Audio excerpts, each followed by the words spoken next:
Down what the president has promised and if he's delivered. Matt, good morning to you. Let's start with the president's tax cut plan, a clear victory for the president, also getting rid of the Obamacare mandate, which penalized people for not getting health insurance.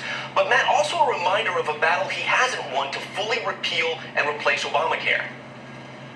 Yeah, Tom, I think this is a clear legislative victory. On one hand, on the tax cut side, as you're right to say that on the Obamacare side, it's not a clear legislative victory, but there's a huge difference between a legislative victory and a political victory. So he's put a lot of yards on the field, and he's got a lot of first downs, but for political purposes, he hasn't accomplished that much.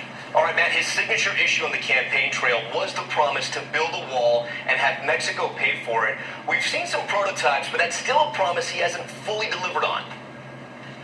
Yeah, and I think it's going to be one very difficult to deliver on. As you know, all of the compromises that he's going to have to do now with Congress related to many of the immigration issues, and this one is tied up in it. And so, one, with those compromises he has to do, and two, with the fact that the budget now, he's now got a $1.1 trillion deficit now that's going to come from this tax cuts, building that wall, which, as you know, is going to cost billions, and having covered this campaign for the last 2 years, I think it's going to be very difficult for him to do in an election year that is already problematic.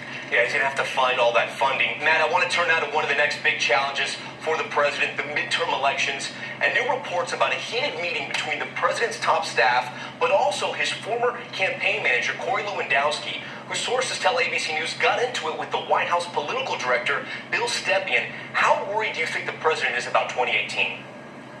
I think he's very worried. He should be very worried, and it's not a real staff problem. It's a fundamental environmental problem. As you know, Tom, all presidents in their first midterms, with very few exceptions, have huge problems with their party. This president has the lowest approval rating, and you know from the data, the lowest approval rating a president has ended the first year at going into Christmas than any president has ever had.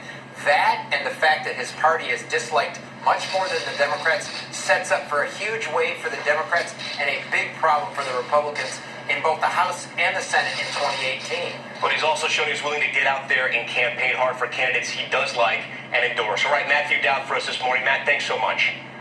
Merry Christmas.